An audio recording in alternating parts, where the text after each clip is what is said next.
अपने शरीर में कमल बने हैं, ये जो मैंने बताया अभी आपको, और इनमें इन सभी देवताओं का, ब्रह्मा विष्णु महेश त्रिलोकीय, और गणेश जी का, और इस माया का, और यहाँ इस काल का, ये हम यहाँ पर ऋणी हैं। जैसे पृथ्वी घूम रही है और इस पर हम सवार हैं। अब जैसे हम किसी मोटर गाड़ी में बैठते हैं, रेलगाड़ी में 100 किलोमीटर जाते हैं तो 10 रुपये, 100, 20 रुपये, 50 रुपये तुरंत मांग लेते हैं, और हमने इसके ऊपर सवारी करते नहीं, कितने युग हो गए, गिनती नहीं, इसका किराया देना है। यहाँ सूर्य क्या प्रकाश पा रहे हैं, जल प्राप्त कर रहे हैं, यहाँ पृथ्वी से सेब संतरे का जो अन्न आहार कर रहे हैं, ये सब टैक्स हमारे ऊपर है। ये सुविधा हम प्राप्त कर रहे हैं, जैसे एक होटल में रहा करें। हम इस होटल में रह रहे हैं और इसका हमने किराया देना है। उसके लिए एक मंत्र है जिससे ये ब्रह्मा विष्णु महेश हमें मुक्त कर देंगे। जब हम यहाँ से चलेंगे, इन चैनलों, इन सब कमलों के अंदर से, इस शरीर में चैनल है हमारे अंदर, तो ये सब हमारे को पार कर देंगे। जाइए, आपका कर्ज मुक्त है। गरीबदास जी कहते हैं, तीनों देवा शरीर में बसे। तीनों देवा कौन? ब्रह्मा विष्णु महेश। तीनों देवा दिल में बसे, ये ब्रह्मा विष्णु महेश, और प्रथम इनकी वंदना और सुन सतगुरु उपदेश। ये अनादरणीय नहीं है, आदरणीय है, लेकिन पूजनीय नहीं है। पूजा क्या होती है? जैसे हमने कोई पौधा लगाना है, गीता जी के अभी आपको दिखाऊंगा अध्याय नंबर 15 के श्लोक नंबर 1 और 2 में लिखा है कि उल्टा लटका हुआ ये संसार रूपी वृक्ष है अर्जुन, ऊपर को जड़ वाला, नीचे को शाखाएं वाला, और ये 3 गुणों की शाखा, रजगुण ब्रह्मा, सतगुण विष्णु, तमगुण शिव जी, जो अभी आपने देवी भागवत महापुराण में देखा था कि ये तीनों, रजगुण ब्रह्मा है, सतगुण विष्णु है, तमगुण शिव जी है। ये तीनों गुणों रूपी शाखाएं विषय विकारों की, काम क्रोध मोह लोभ अहंकार, यानी अर्थात इन्हीं के द्वारा हमारे अंदर प्रवेश किया गया है।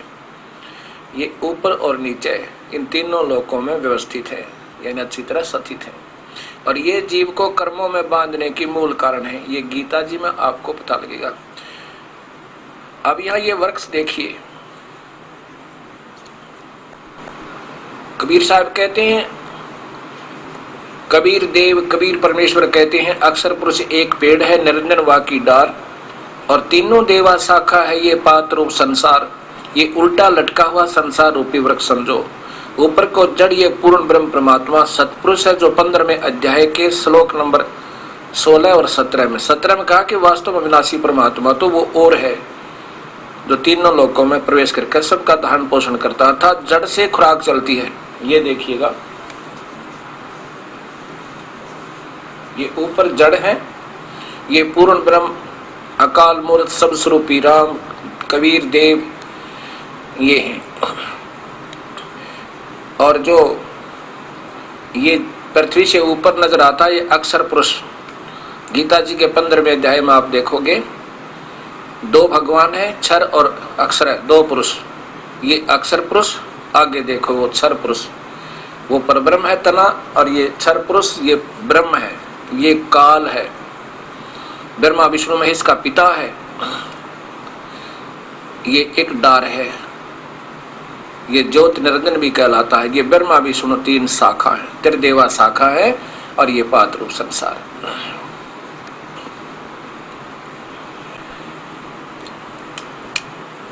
अब क्या देखा आपने, और यही सोच करके आपने सारी गीता को समझना है, और इस पूरे ज्ञान को जो दास बता रहा है इसको ऐसे ही जानना होगा। तब हम ये नहीं सोचेंगे कि ये दास सबकी निंदा कर रहा है या किसी को छोटा या बड़ा बता रहा है, बिल्कुल नहीं। इतनी औकात इस दास की कहाँ है कि मैं किसी को छोटा बता दूं, क्योंकि हम सबसे निम्न हैं। यदि हमने कोई पौधा बीजना है तो उसकी पूजा किस चीज की करेंगे? पूजा करेंगे जड़ की। पूजा वही होती है जिससे पूरा आधारित हो जाए, उसी की पानी डालेंगे, उसमें खाद डालेंगे, एक गड्ढा बनावेंगे और फिर उम्मीद करेंगे टहनियों से फल लगेंगे टहनियों के। यदि हम जड़ की पूजा नहीं करेंगे तो टहनियों को फल नहीं लगेंगे। इसलिए हम भक्तिहीन होकर, सद्भक्ति युक्त ना होकर के राक्षस स्वभाव के बन जाते हैं। ऐसा गीता जी का 7वां अध्याय प्रमाण देगा। अब ये टहनी अनादरणीय नहीं है लेकिन पूजनीय नहीं है। इस बात को जब समझ गए तो किसी के भी हृदय में इतना भी नहीं आएगा कि ये दास किसी की निंदा कर रहा है। नहीं, मेरी मजबूरी बन गई है सत्य ज्ञान कहने की। अब प्रसंग चल रहा है, जैसे पति भर्ता पूजा तो अपने पति की करती है और सत्कार सभी का करती है, रिश्तेदार का, भाई का, बहन का, देवर और जेठ का, देवरानी और जेठानी का, ननंद का, सास और ससुर का, क्योंकि उनका जो सत्कार जितना है उतना ही करती है, लेकिन पूजा नहीं कर सकती। उनकी पूजा अपने पति की करेगी। ऐसे ही हमने अपने मूल मालिक कबीर परमेश्वर को एज ए पति यानी हस्बैंड, पति माने हस्बैंड, मालिक, भगवान, कुलपति, सबका मालिक मान के और उन्हीं की पूजा और फिर इन सब का सत्कार करना है। ये हमारे सहयोगी बनेंगे। फिर इन ब्रह्मा विष्णु महेश रूपी टहनियों का फल लगेंगे और ये फिर हमारे कर्म आधार पर हमें सब कुछ देंगे, सुविधा देंगे, अन्यथा नहीं देंगे, क्योंकि ये कर्म से कम या ज्यादा नहीं कर सकते। अब प्रसंग चल रहा था कि गीता जी भगवान श्री कृष्ण ने नहीं बोला, ये तो काल बोल रहा था श्री कृष्ण में प्रवेश करके। और श्री कृष्ण जी को अर्जुन कह देता है कि हे कृष्ण मान रहे थे वो भी, अर्जुन भी के श्री कृष्ण बोल रहा है। कहते हैं हे भगवान, अर्जुन बोला कि इस पाप के युद्ध को करके राज भोगने से अच्छा तो हम भिक्षा का अन्न मांग के गुजारा कर लेंगे तो भी उत्तम है। फिर कहते हैं हे भगवान, आप हमारे गुरु और मैं आपका शिष्य हूं। मेरी बुद्धि काम करना बंद कर गई है कि कौन सा कर्म मेरे लिए ठीक है, युद्ध करूं या ना करूं। आप मुझे जो मेरे हित में हो, हमारे लाभ में हो, हमारे फायदे में हो, वो वचन कहना। लेकिन मैं नहीं मानता हूं कि आपका कोई भी उपदेश मुझे युद्ध के लिए राजी कर लेगा। मैं युद्ध तो करूंगा ही नहीं, पर अब मुझे कोई नेक सलाह दे दो। ये तो भूल जाना कि मैं युद्ध करूंगा। और इसी का परिणाम है 18वें अध्याय के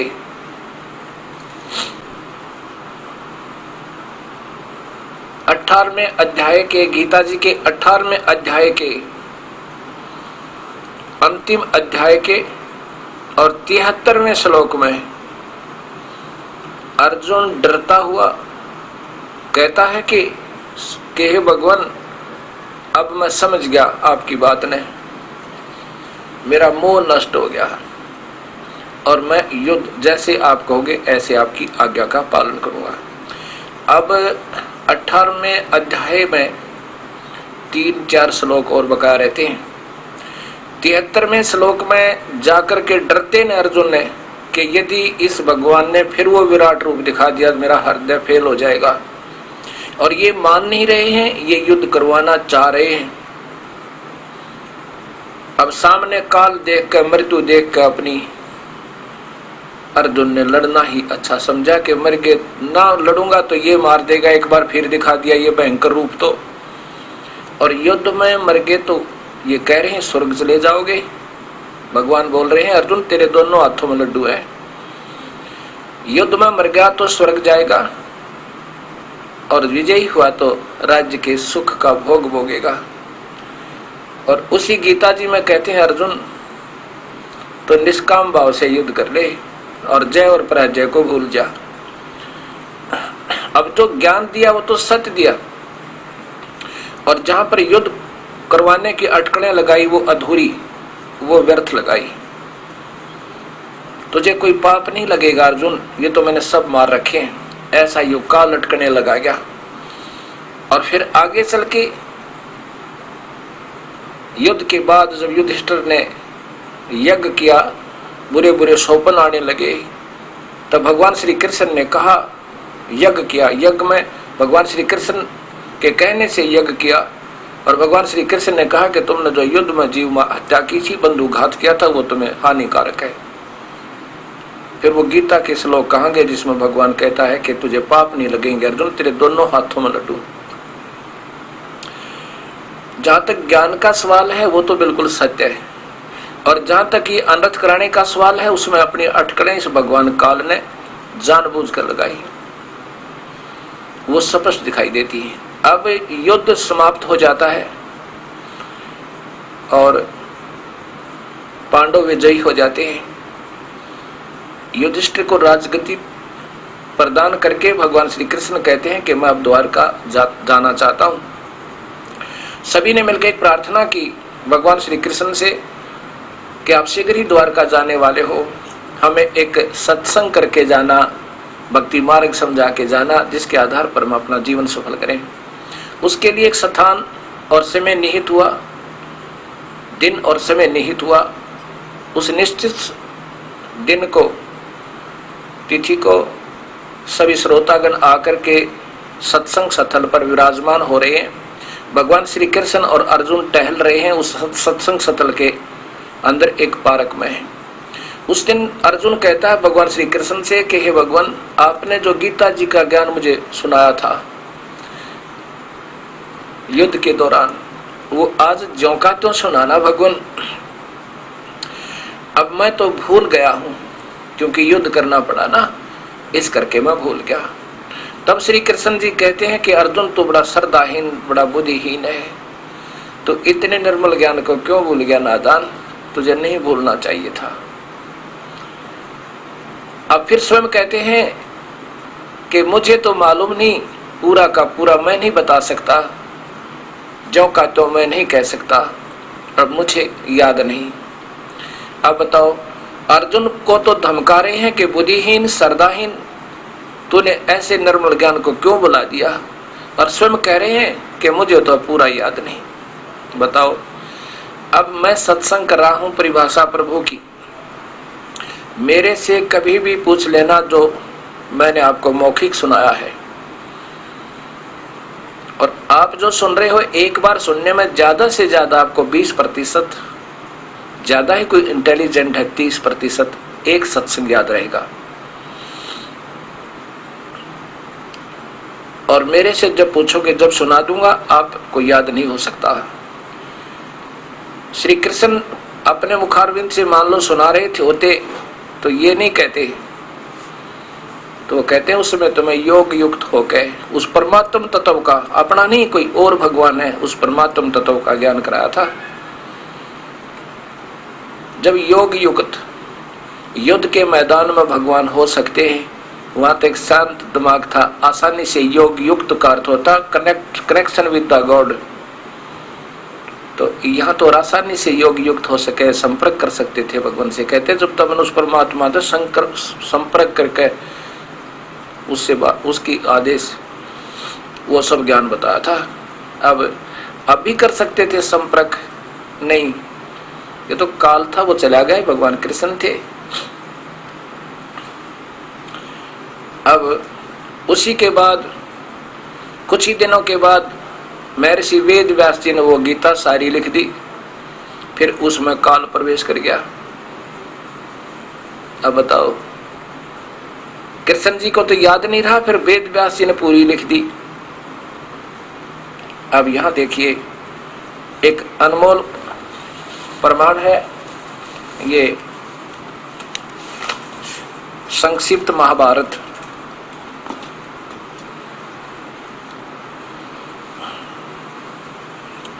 गीता प्रेस गोरखपुर से प्रकाशित है।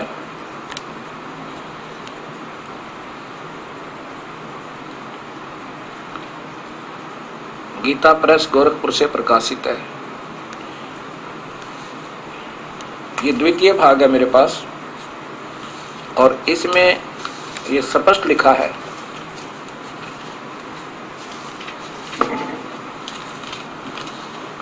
यहां से शुरू कीजिए। पांडु नंदन अर्जुन श्री कृष्ण के साथ रहकर बहुत प्रसन्न थे। उन्होंने एक बार उस रमणीय सभा की ओर दृष्टि डालकर भगवान से ये वचन कहा, देवकी नंदन, जब युद्ध का अवसर उत्पन्न था, उपस्थित था, उसमें मुझे आपके महत्तम ज्ञान और ईश्वरीय स्वरूप का दर्शन हुआ था, किंतु केशव आपने जो स्नेहवश पहले मुझे ज्ञान उपदेश किया था वह सब इस समय बुद्धि के दोष से मैं भूल गया। उन विषयों को सुनने के लिए बारंबार मेरे मन में उत्कंठा होती है। इधर आप जल्दी ही द्वारका जाने वाले हैं, अतः पुनः वह सब विषय मुझे सुनाई दीजिए। अब देखो, कृष्ण जी बोले, अर्जुन, उस समय मैंने तुम्हें अत्यंत गोपनीय विषय का श्रवण करा था। अपने स्वरूप भूत धर्म सनातन पुरुषोत्तम तत्व का परिचय दिया था और नित्य लोकों का भी वर्णन किया था, किंतु तुमने जो अपनी नासमझी के कारण उस उपदेश को याद नहीं रखा, यह जानकर मुझे बड़ा खेद हुआ। उन बातों का अब पूरा स्मरण होना संभव नहीं जान पड़ता। पांडुनंदन, निश्चय ही तुम बड़े बुद्धिहीन हो, श्रद्धाहीन हो, तुम्हारी बुद्धि अच्छी नहीं जान पड़ती। अब मेरे लिए उस उपदेश को ज्यों का त्यों दोहरा देना कठिन है, क्योंकि उस समय योग युक्त होकर मैंने परमात्म तत्व का वर्णन किया था। अब ये समझ लेना भक्तात्मा, और ये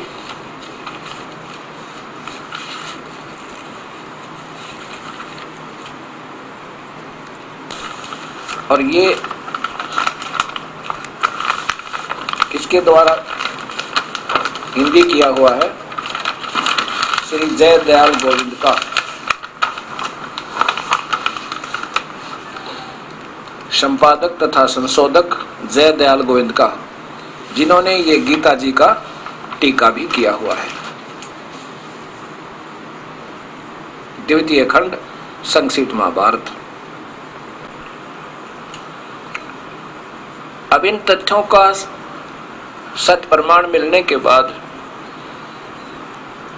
ये तो सब सिद्ध हो गया कि भगवान श्री कृष्ण ने तो गीता बोला ही नहीं था। युग काल अनर्थ करवा गया और ज्ञान सही बता गया, लेकिन इसमें केवल ओम नाम का ही जाप बताया है जो काल ब्रह्म तक का है। गीता जी के 17वें अध्याय के 23वें श्लोक में लिखा है कि ओम तत्सत, ये मंत्र उस भगवान के जपने के। ओम अकेला नहीं, पहले तो इन्होंने कहा केवल एक ओम नाम जप और मेरा ध्यान कर ब्रह्म काल तक का, और फिर कहा कि नहीं, यदि तूने पूर्ण भक्ति करनी है तो 3 मंत्र का जाप है, उस पूर्ण परमात्मा को पाना है, और उसको वो संत देंगे जिनको पूर्ण ज्ञान है।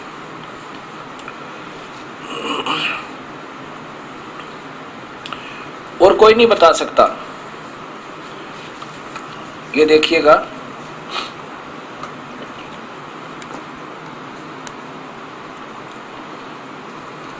ये श्री मद् भगवत गीता, गीता प्रेस गोरखपुर से प्रकाशित, और इसमें 17वें अध्याय के 23वें श्लोक में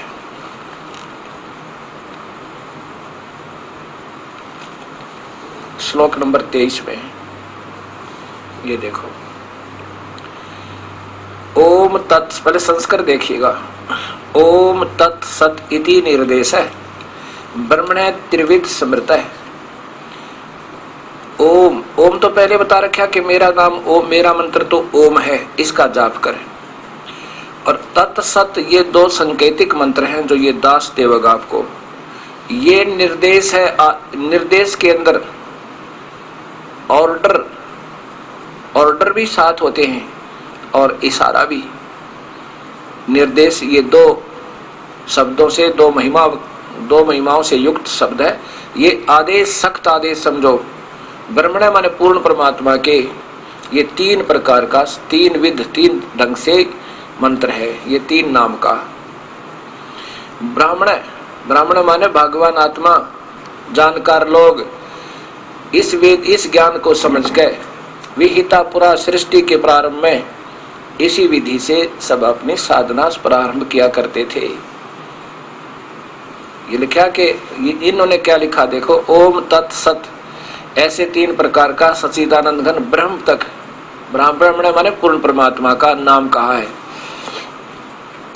इससे सृष्टि के आदि काल में ब्राह्मण और वेद तथा यज्ञ आदि रचे गए।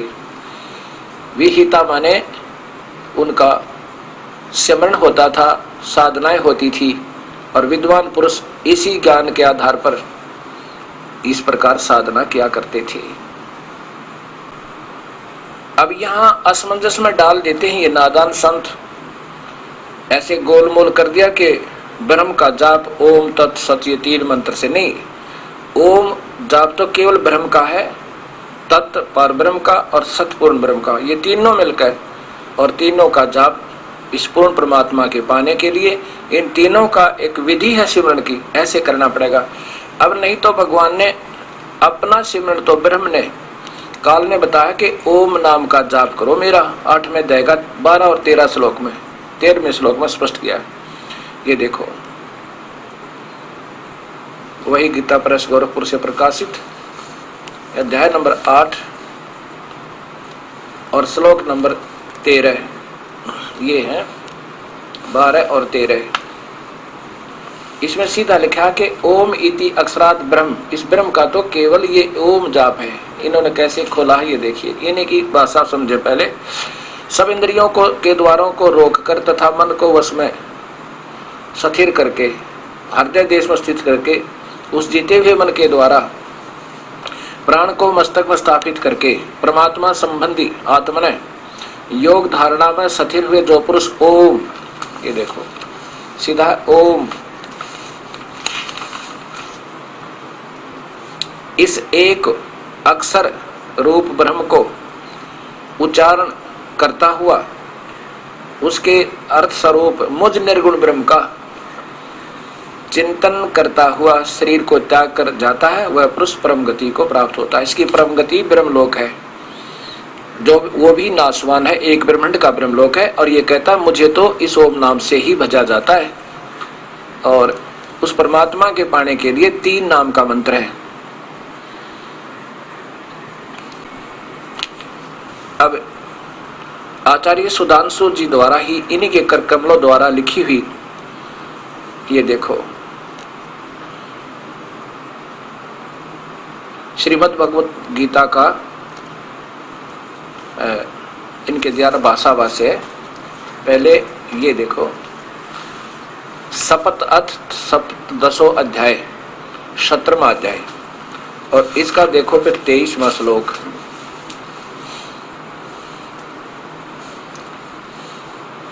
ओम तत् और सत, इन तीनों नामों से ये स्पष्ट कर रहे हैं जिस परमात्मा का निर्देश किया गया है, उसी परमात्मा ने सृष्टि आदि में वेदों, ब्राह्मणों और यज्ञों की रचना की। ये 3 नाम। अब इनसे पूछा कोई, आंखों वाले अंधे, फिर इन्हीं के द्वारा इसी गीता जी में फिर देखो ये अध्याय नंबर 8 में आचार्य सुधांशु जी द्वारा ही इनके करकमलों द्वारा भाषा भाष्य टीका अध्याय नंबर 8 श्रीमद् भगवद गीता और श्लोक नंबर 12 और 13 आप स्वयं देखें। ये 13 में लिखा है कि और जो एक अक्षर ओम जो कि ब्रह्म है का उच्चारण करता हुआ मुझे स्मरण करता हुआ अपने शरीर को त्याग कर संसार से प्राण करता है, वह उच्चतम लक्ष्य परम गति को प्राप्त होता है। परम गति कहाँ? ब्रह्मलोक में पहुंच जाता है। जैसा कि भक्तात्माएं सुन रही हैं इस सत्य ज्ञान को, ये तब शास्त्रों में प्रमाण है। अब कोई ट्या ट्या करो, कोई कुछ कहो, समाज नहीं मानेगा। क्योंकि हमने आत्म कल्याण कराना है, ना कि किसी व्यक्ति विशेष का बंध का जीवन समाप्त नहीं करना। अब गीता जी के 7वें अध्याय को आपके सामने पेश करता है ये दास। उसमें सबसे पहले अध्याय नंबर 12 से श्लोक नंबर 12 से आपको शुरुआत होगी। उसमें क्या लिखा है कि ये तीनों गुण, रजगुण, सतगुण और तमगुण से जो कुछ भी हो रहा है अर्जुन, ये तू मुझसे ही जान, लेकिन मैं इनमें नहीं हूं और ये मुझ में नहीं है। अब ये कौन कह रहा है? ये ब्रह्म बोल रहा है श्री कृष्ण जी के शरीर में। उस पुण्यात्मा श्री कृष्ण जी को तो मालूम भी नहीं मैंने क्या कहा था गीता में।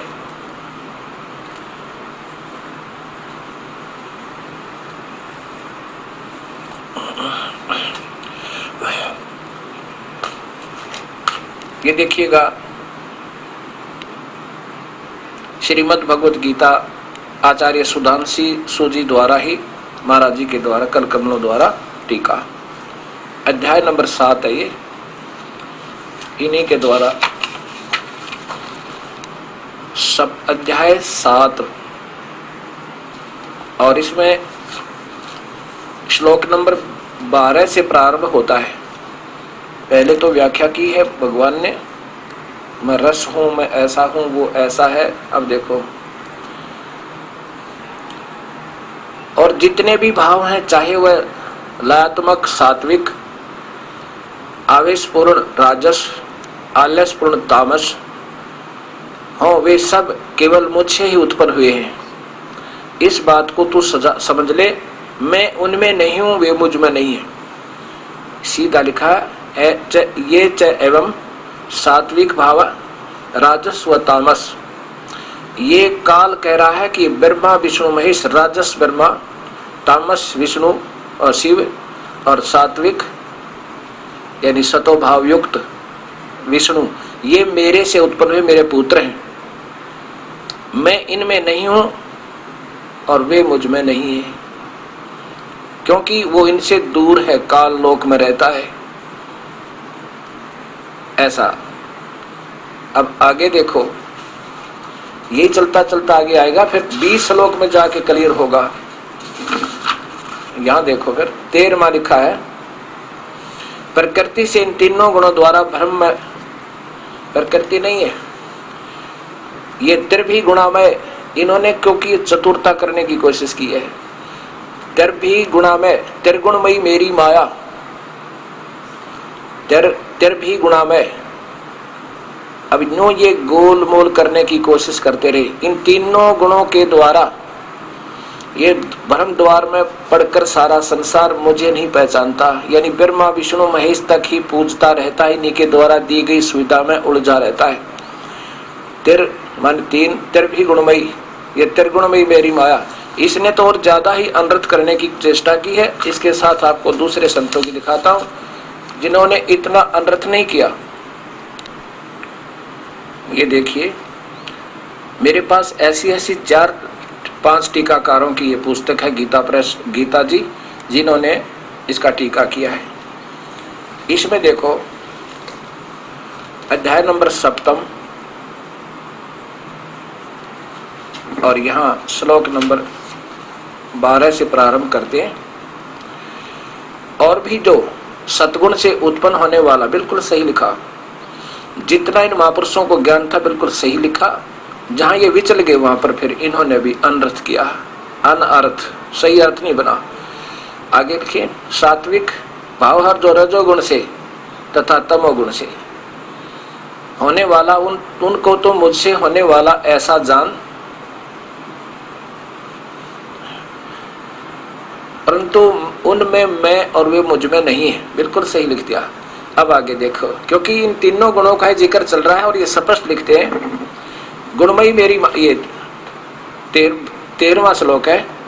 ये सीधा लिखा अर्थ देखिए कितना प्यारा। त्रिभी गुणमयी भावम एवं एभी सर्वम इदम जगत मोहितम न अभिजानते माम एभे परम विवम। इसका वास्तविक अर्थ तो ये है कि ये तीनों गुणों के द्वारा ये भ्रमित, रजगुण ब्रह्मा, सदगुण विष्णु, तमगुण जी शिव जी के द्वारा दी जाने वाली अक्षणिक सुविधा के आधार पर भ्रमित, इन्हीं के ऊपर आश्रित चक्कर काट रहा है वो मैं, और जिसके कारण मुझ पर ही उलझा हुआ है। इसलिए उस परम न अभिजानती, उस परम अविनाशी परमात्मा को नहीं जानते। फिर भी इन्होंने जैसा भी किया है अपनी सूझबूझ से कुछ कोशिश की है नजदीक करने की। गुणों के कार्य रूप सात्विक, राजस और तामस, बिल्कुल ब्रह्मा विष्णु महेश ये समझते चलो साथ में। इन तीनों प्रकार के भावों से ये सारा संसार प्राणी समुदाय मोहित हो रहा है। इसलिए तीन गुणों से परे, ब्रह्मा विष्णु महेश से ऊपर मुझ अविनाशी को नहीं जानते। चल ऐसा ही मानकर चलें। इनसे परे कहाँ है ये? काल लोक में। जैसा कि आप फिर देखिए ब्रह्मांड का चित्र, क्योंकि साथ साथ आपने देखना पड़ेगा। ये एक ब्रह्मांड का चित्र है। अंड और ब्रह्मांड और पिंड इसी को कहा है। ये ब्रह्मा विष्णु और शिव जी ये नीचे हैं। यहाँ एक ब्रह्म लोक में ये काल रहता है, कहता मैं इनमें नहीं हूँ और मैं इनसे परे हूँ, ये भी मुझे नहीं जानते। ये इन्हीं की द्वारा दी जाने वाली अक्षणिक सुविधा में इन देवताओं के ही चक्कर में रहते हैं। देखिए अब देखिएगा ये 21 ब्रह्मांड काल के चित्र, ये 4 महाब्रह्मांड हैं। एक महाब्रह्मांड में ये 5 ब्रह्मांड हैं, ये महाब्रह्मांड, और इनमें ये 5 ब्रह्मांड जो अभी आपने देखे थे, इनमें ये ब्रह्मा विष्णु महेश है, जिसमें इनको अजर अमर बता रहे थे ये अनजान महात्मा। ये काल इसमें इन हर एक ब्रह्मांड में तो ये काल रूप में रहता है, और यहाँ ये महाकाल रूप में इनसे भी न्यारा और रहता है। 21-20 ब्रह्मांडों को बांध के 21वें ब्रह्मांड में यहाँ महाकाल रूप में रहता है। यहाँ पर ये तपतशिला है, इन जीवों को भून के खाता है। इसलिए करा कि मैं इनसे परे, 3 गुणों से परे, ब्रह्मा विष्णु महेश से दूर, ये मुझे नहीं जानते।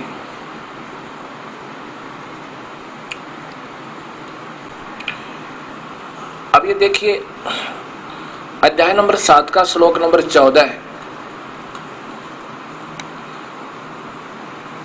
अब ये टीकाकार जय दयाल गोविंद का गीता प्रेस गोरखपुर से प्रकाशित है।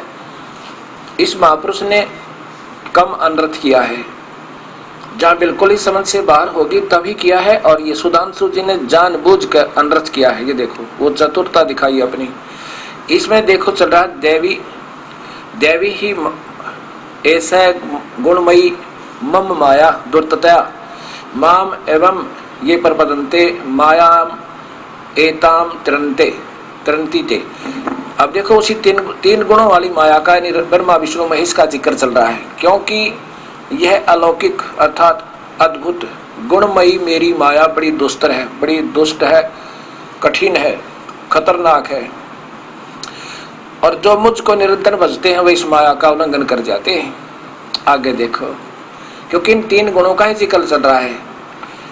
न माम दुष्कृतिन मूढ़ा परपदन्ते नराधमा माया। ये देखो माया के द्वारा, इस तीनों गुणों रूपी माया के द्वारा अपहर्त ज्ञान असुरम भावम आश्रिता। माया के द्वारा, इस त्रिगुणमयी माया के द्वारा, क्योंकि इस त्रिगुणमयी माया का जिक्र चल रहा है। ये तो ब्रह्मा विष्णु महेश के जाल द्वारा, रजगुण ब्रह्मा, सदगुण विष्णु, तमगुण जी शिव जी द्वारा जिनका ज्ञान हरा जा चुका है। ये देखो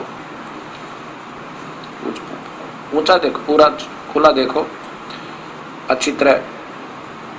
माया के द्वारा जिनका ज्ञान हरा जा चुका है, वो असुर भावम के जो केवल ब्रह्मा विष्णु महेश तक के दिए जा रही सुविधा, उन्हीं की पूजा से वो असुर भाव को धारण किए हुए, असुर भावम आश्रिता नराधम, मनुष्यों में महानीच, मनुष्यों में नीच अर्थात गंदे कर्म करने वाले, दुष्कृतिन ब्रह्मा तीनों गुणों की पूजा को तो दुष्ट कर्म बताया है। दुष्कृत दूषित कर्म करने वाले मूढ़ लोग मुझको नहीं भजते। अब सुधांशु जी की चतुरता दिखाता हूँ आपको। अनर्थ करने की कितनी अजब कोशिश की है, जो कि नहीं चाहिए थी। समझ में ना आवे तो चुप हो जावे। अब वही 7वां अध्याय आदरणीय आचार्य सुधांशु जी महाराज द्वारा टीका देखियो श्रीमद् भगवत गीता का। ये देखो, पहले अध्याय नंबर वही 7 है, श्लोक नंबर 14 देखो क्या कहते हैं। मेरी इस गुणमयी देवी माया को जीत पाना बहुत कठिन है, परंतु जो लोग मेरी शरण में आते हैं उसको पार कर जाते हैं। अच्छा आगे देखो, बुरे कर्म करने वाले जो मूर्ख हैं, जो मनुष्यों में नीच हैं, नराधम, जिनकी बुद्धि भ्रम के कारण बह गई है और जो असुरी भाव के हैं वे मेरी शरण में नहीं आते। बता, ये गोल गोल कर दिया माया, इस त्रिगुणमयी माया के द्वारा। अब देखो इस महापुरुष का, अब ये जानबूझकर सच्चाई को छुपाने की भरसक प्रयत्न चेष्टा की गई है।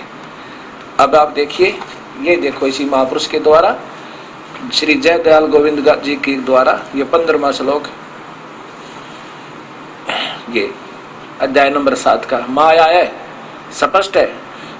यहाँ पर ये भी थोड़ा सा गोल करिए, कौन सी माया? वही त्रिगुणमयी माया, ब्रह्मा विष्णु महेश के द्वारा उन्हीं की पूजा पर आधारित जो अक्षणिक सुख उन्हें प्राप्त होता है, जिनका ज्ञान हरा जा चुका है इस माया के द्वारा, वो असुर स्वभाव को धारण किए हुए मनुष्य नीच, मनुष्यों में नीच, दूषित कर्म करने वाले मूढ़ लोग मुझको नहीं बचते, यानी ब्रह्म साधना नहीं करते।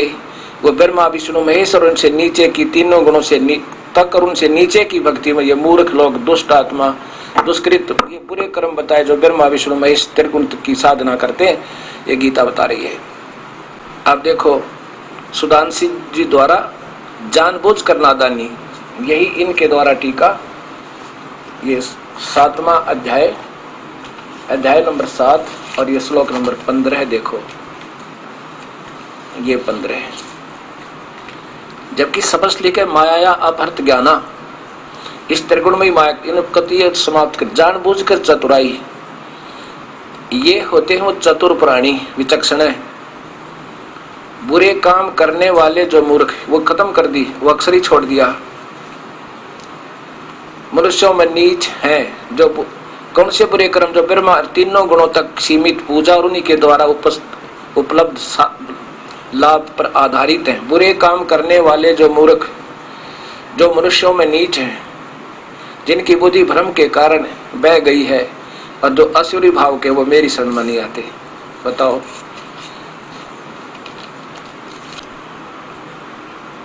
अब देखो भक्तात्माओं, पुण्यात्मा जो अनुयायी है उनका दोष कति नहीं, वो तो प्यासे हैं प्रभु के। एक सुधांशु जी की ही मैं नहीं कहता, ये तो अभी तक जितने भी शास्त्र दास के हाथ लगे हैं और तकरीबन आज का जिनका बोलबाला है, उन सभी संतों के शास्त्र और वहां से आए हुए सभी के उपदेशी दास के पास आ गए हैं। और अब तो टोल के टोल आ रहे हैं और कह रहे हैं हमने जीवन खो दिया। अब ये अनजान व्यक्ति जिनको ज्ञान नहीं था तो चुप हो जाते, क्या जरूरी था टीका करना? ये पहले महापुरुषों ने जैसा ज्ञान था वैसा कर ही दिया था, इसको और उलझाना काहे की बुद्धिमत्ता थी? इनके लिए कबीर साहब की पुण्यात्मा, उनको जिन्होंने उस कबीर परमेश्वर को आंखों देखा, उनके सतलोक में कि ये परमेश्वर है, फिर आकर देखा कि कबीर साहब का ज्ञान न मिलने से ये अनजान मार्गदर्शक ये अपनी सूझबूझ से सच्चाई को उलझा देते हैं और इन भोली आत्माओं को अपने पीछे मीठी मीठी बात बनाकर लगा देते हैं। गरीबदास जी कहते हैं ये चातुर प्राणी चोर हैं, जो शास्त्रों को गुमराह कर रहे हैं, उनमें फेर बदल कर देते हैं, जानबूझकर अर्थ नहीं कर रहे, अनर्थ कर देते हैं। ये चातुर प्राणी चोर हैं, मूढ़ मुग्ध है ठोठ, जो इनके पीछे लगे हुए हैं वो भोली आत्मा है। वो इस सच्चाई को भी अगर नहीं समझ पाएंगी, इतने प्रमाण मिलने से भी नहीं अपनी जान बचाएंगी, तो उनको कहा वो मूढ़ मुग्ध है ठोठ। फिर वो सत भक्ति के योग नहीं है, वो इन्हीं के पीछे लगे रहो, इनके दे गलजोट। अब यहां ये बुरा जरूर लगेगा, अवश्य लगेगा, लेकिन नहीं लगना चाहिए। इन संतों ने पुनर्सोचना होगा, और ये तो पुण्य आत्मा है, इनका उद्देश्य गलत नहीं। जैसे दास ने बार बार बताया है कि ये स्वयं चाहते हैं कि संसार को कुछ देह भक्ति मार्ग पर लगाएं, लेकिन स्वयं ही अधूरे हैं ये बेचारे। देव हैं क्या, तो दिन रात मेहनत करते हैं, सत्संग करते हैं, गर्मी सर्दी नहीं देख रहे हैं, लेकिन आम के स्थान पर बबूल का बीज दे देना वो कौन सी समझदारी है। फिर रो आबाद में बैठ कर बीजने वाला, इससे अच्छा तो चुप रहे बढ़िया। एक साधारण सी भाषा है कि नहीं बोलना आवता बंद रखा वाणी ने। बीजक की बाता कहे ये बीजक ना ही आथ, ये पृथ्वी डोबन उतरे का मीठी बात। बीजक की बाता कहे बीजक ना ही पास, औरों को तो बात बतावें, ज्ञान सुनावें, आप जाओगे निराश, आप खाली जाएंगे। अब आगे चलिए, इसी गीता जी में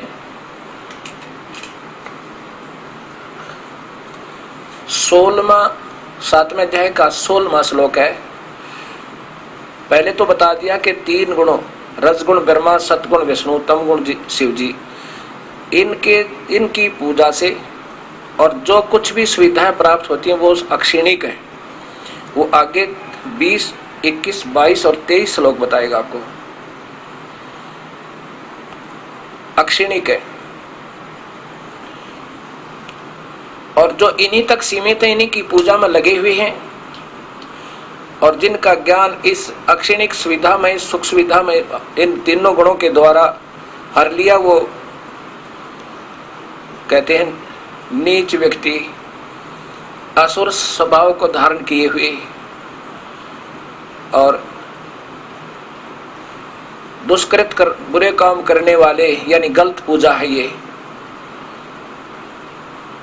एक ब्रह्म साधना ते नीचे, तो ब्रह्म कह रहा है कि मेरे से नीचे जो पूजा है वो तो मूर्खों की और दुष्कर्म अविधि पूर्वक शास्त्र विरुद्ध। ये अभी इस 7वें अध्याय का आपको 20, 21 और 22, 23 श्लोक बताएगा। होने से वो तो मूर्खों की बताया, और मूर्ख लोग करते हैं इससे और ज्यादा भगवान के कवेगा राक्षस स्वभाव का धारण किए हुए, तीनों गुणों के पुजारी, रजगुण ब्रह्मा, सतगुण विष्णु, तमगुण शिव जी। एक समय की बात है, आज से 350 वर्ष पूर्व एक कुंभ का पर्व लगा था हरिद्वार हर की पैड़ियों पे, और उस शुभ दिन को स्नान करने के लिए इन नादानों की दृष्टि अपने दृष्टिकोण है, क्योंकि गीता से बाहर की साधना है ये कुंभ की पर भी लेना, इसलिए अविधि पूर्वक है, क्योंकि गीता में नहीं लिखा वो, और वेद में नहीं लिखा। कबीर साहब, गरीबदास जी, गुरु नानक देव जी, धर्मदास जी, इनकी वाणी में नहीं लिखा, वो अविधि पूर्वक है।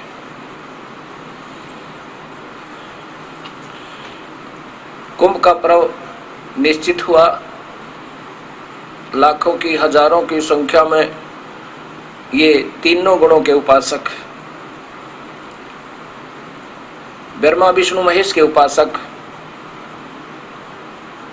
पुरी गिरी और साथ में वैष्णो साधु, नागा साधु, ये सब अपने अपने खेमों में इकट्ठे हो गए। जब आया नहाने का समय, सभी अपने अपने संप्रदाय के साथ, अपने समूह के साथ प्रस्थान किया स्नान स्थल पर हर की पैड़ियों पे। वहां जाकर नागा साधु सबसे पहले पहुंच के कहने लगे, नागा जो बिल्कुल नगन रहते हैं, कि सबसे पहले हम स्नान करेंगे, हम त्यागी और बैरागी हैं,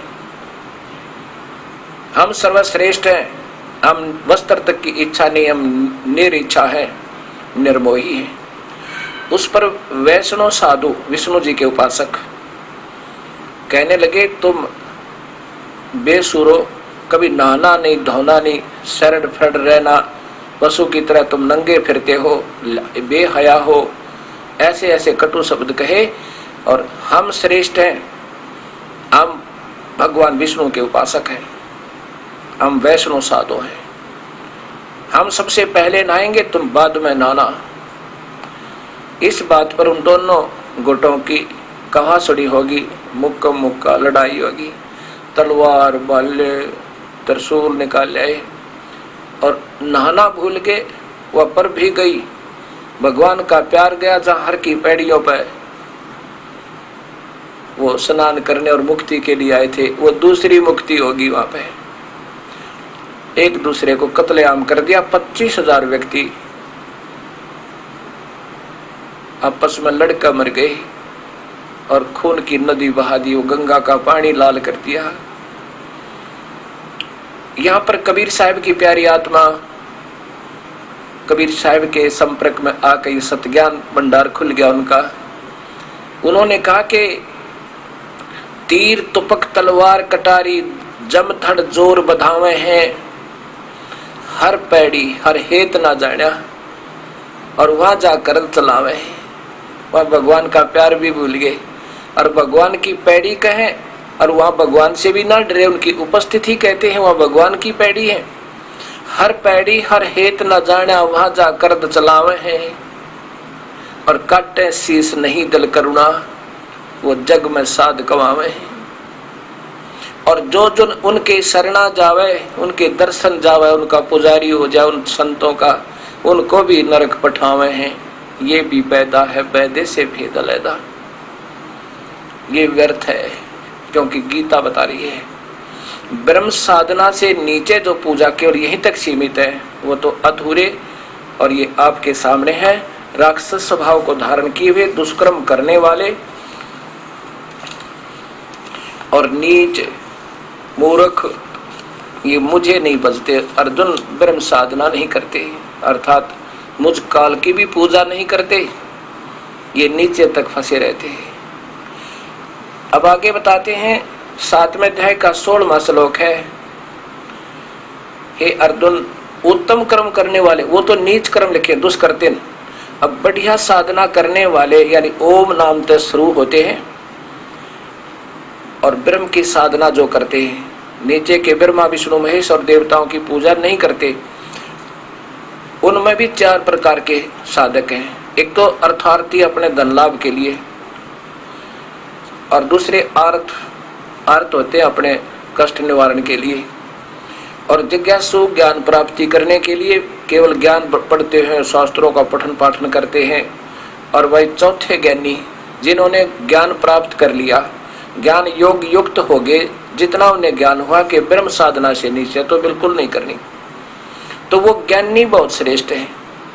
वो ज्ञानी मुझे प्यारे और उनको मैं प्यारा, क्योंकि उन ज्ञानियों को ज्ञान हो गया, वेदों के आधार ज्ञान हुआ कि एक ब्रह्म न छोड़ के नीचे की पूजा नहीं करनी। वो तो अब बार बार कहना शोभा भी नहीं देता, ये गीता बता रही है। ऐसे व्यक्ति करते हैं, तीनों गुणों से लेकर नीचे तक की भक्ति नहीं करनी। तो उनको ज्ञान हुआ कि ओम नाम है वेदों में, ओम नाम का जाप जपो। अब उनको उस परमात्मा के वजन का बेरा ज्ञान नहीं हुआ, इसलिए ये सब उलझ गए। अब केवल ओम नाम पर बैठे रहे और खूब दिन रात साधना की, जैसे चुनक ऋषि ने, दुर्वासा जी ने और कपिल मुनि जी ने, आदि आदि।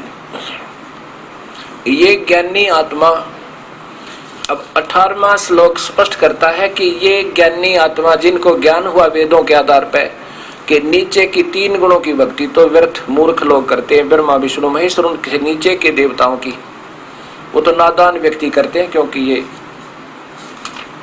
गीता जी का 7वें अध्याय का 12 से 15 श्लोक स्पष्ट करता है, आपके सामने है। इसलिए उन्होंने ओम नाम के जाप को पूर्ण परमात्मा का मान के और अपने शरीर की भी परवाह नहीं की, न्यौछावर कर दिया। दिन रात साधना की, ओम नाम का ध्यान लगा कर जाप करते करते उनमें प्रभु नहीं मिला, क्योंकि ओम नाम के जाप से परमात्मा प्राप्ति नहीं, ये काल का जाप है। और काल कहता मैं किसी मंत्र से मिल नहीं सकता, प्रभु तो मिलता नहीं। तो उनमें एटम बम बन जाते हैं वो सिद्धियों के, और फिर जो उन्होंने मेहनत की उसका भी फल मिलता है। इन ब्रह्मा विष्णु महेश की पूजा से ज्यादा मिलता है। वो ब्रह्मलोक में एक स्वर्ग बना रखा है, महास्वर्ग, जो आपको बार बार चित्र में दिखा रहा है दास। ये वहां पहुंच जाते हैं। पहले तो यहाँ इनसे अपना काम लेता है, इन्हीं के अपने रिमोट से इनको यहाँ प्रयोग करता है, और फिर जो ये पाप करते हैं अपनी सिद्धि के द्वारा, उनका पाप कर्म में इनका लेखा लिख देता है। और इस ओम नाम के जाप की कमाई के आधार पर इनको स्वर्ग में सुविधा, महास्वर्ग में सुविधा काफी हजारों वर्षों तक, लाखों वर्षों तक, युगों तक वहां रख देगा। और फिर नरक में जाएंगे उस पाप कर्म के अनुसार, और फिर 84 में गधे बनेंगे ये देवता ओम नाम के जाप तक। जैसे अब 70वें श्लोक को सुलझाने के लिए ढेर सारे प्रमाण देने पड़ेंगे आपको। 7वें अध्याय के 70वें श्लोक को गीता जी के, नहीं तो आपके पल्ला नहीं पड़ा है।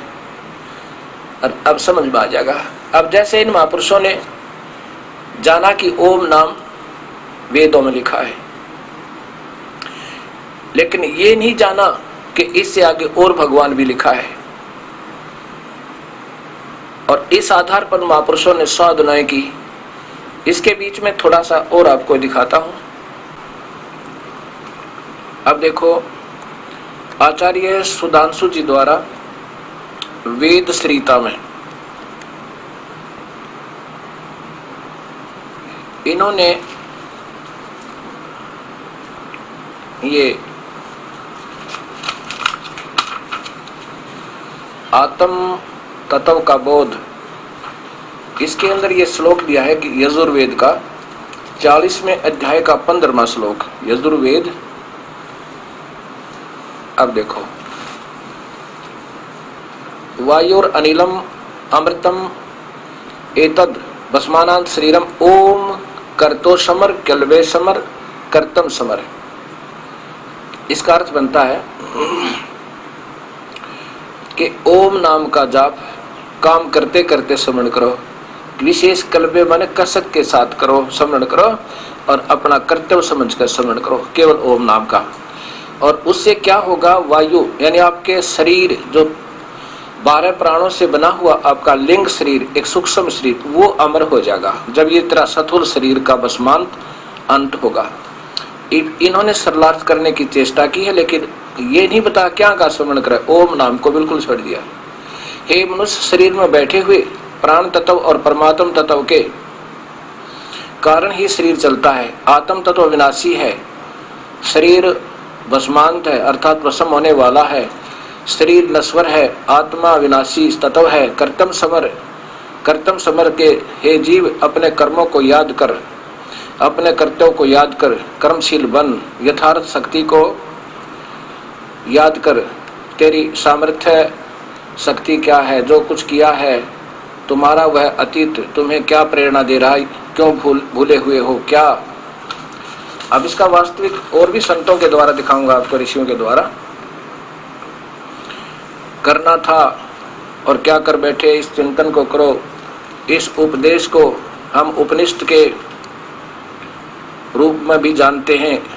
ईशोपनिषद में जो मंत्र पाए हैं वे बड़े अद्भुत हैं। 250 तरह के उपनिषद, वो वास्तविकता को छोड़ छाड़ के और पता नहीं कहाँ के कहाँ पहुँच गए, ये पूर्ण देख लिया इस दास ने। अब ये ओम नाम का जाप सीधा लिखा इसमें कि ब्रह्म का जाप केवल ओम है। इस ब्रह्म का जाप जैसे गीता जी ने बताया, ये ओम जाप है, ये काल का जाप है। इसका भी सिमरण, इससे नीचे नहीं कोई सिमरण करना, इसका भी सिमरण अपना विशेष कसक के साथ काम करते करते, समाधि समुद्धि नहीं लगानी, ना कोई कठिन तप करना, साधारण भाव से काम करते करते और विशेष कसक के साथ अपना कर्तव्य समझ कर याद कर। इससे क्या होगा, वायु और अनिलम अमृतम इदत, इससे तेरे 12 प्राणों का शरीर, वो सूक्ष्म शरीर में शक्ति आ जाएगी, इतना अमर हो जाएगा, लेकिन मुक्त नहीं है। उससे क्या होगा? भस्मांत शरीरम, शरीर तेरा स्थूल शरीर जब अंत होगा, ये लिंग शरीर बन जाता है, जैसे सुखदेव का बन गया था, लेकिन फिर भी मुक्त नहीं हुआ। फिर राजा जनक से नाम लिया। उससे पहले उस शक्ति से वो आकाश में भी उड़ जाता था, फिर भी अधूरा था। अब इसमें आगे और 2 श्लोक हैं, 16 और 17, इस और सुनाता हूँ आपको। वो इन्होंने नहीं लिए क्योंकि इनकी पहुंच से बाहर है महापुरुषों से। ये देखिएगा, यजुर्वेद महर्षि दयानंद सरस्वती द्वारा इनका टीका है। ये विद्वान पुरुष थे, लेकिन ये पूर्ण ज्ञान नहीं था इनको। इन्होंने जितना इनका समझ थी उतना सही किया। ये देखो, वही 40 चतुर्थ 4400 अध्याय, 40वां अध्याय और श्लोक नंबर 15। ये 15, वायुर अनिलम अमृतम इथेतम भस्मांतम शरीरम ओम कर्तस कर्तो समरह कल्बे समरह और कर्तम समरह। हे कर्तो यानी काम करने वाले जीव, तू शरीर छूटने के समय ओम। अब उस महापुरुष ने ओम का जिक्र नहीं किया वहां पर। ओम नाम,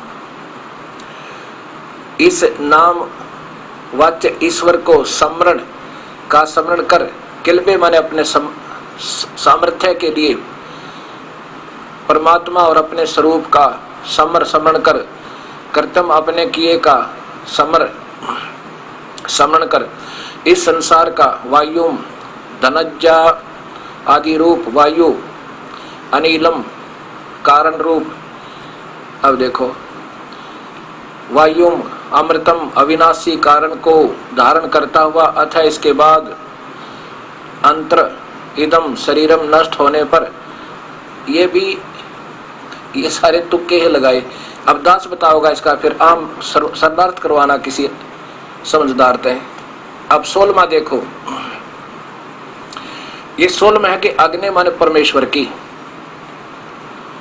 नय माने रक्ष, अग्नि है सोपथा माने सत्य विधि से भक्ति करने से। कोई और परमात्मा इस ओम ते ब्रह्म ते न्यारा, उसकी ढंग ते पूजा। सोपथा माने विधिवत, सोपथ, पथ माने वे ऑफ वर्शिप, सच्ची अच्छी विधि से जो जाप करते हैं वो उनके पाप कट जाते हैं।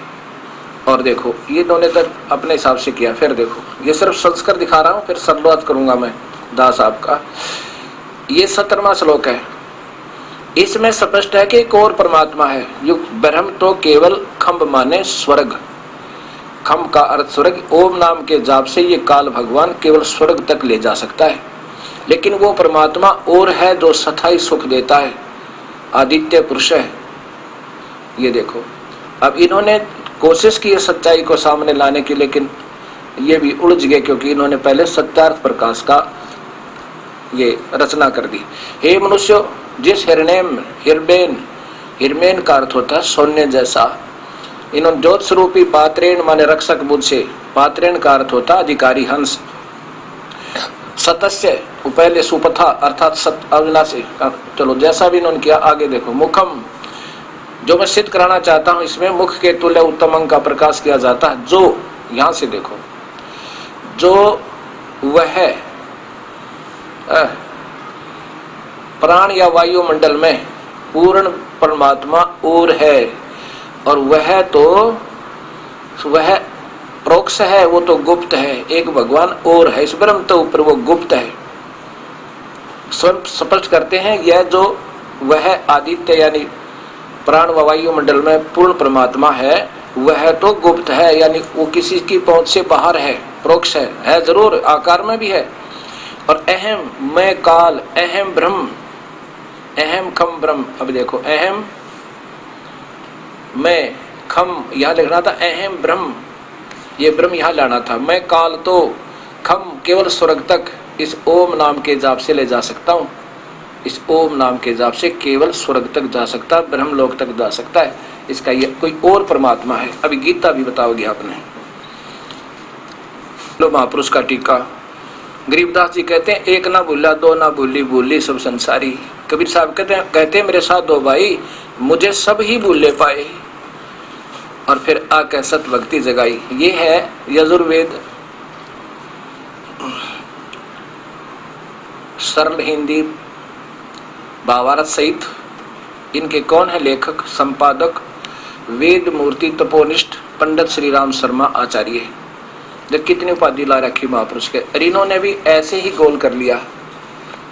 ये देखिएगा, वही श्लोक है यजुर्वेद का, और 15वां श्लोक देखो इधर,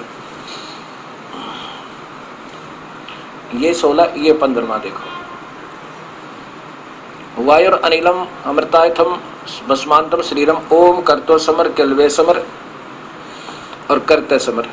यह जीवन वायु अग्नि आदि तथा अमृत सनातन आत्मा चेतन के संयोग से बना शरीर को के तो अनंत भस्म हो जाने वाला है।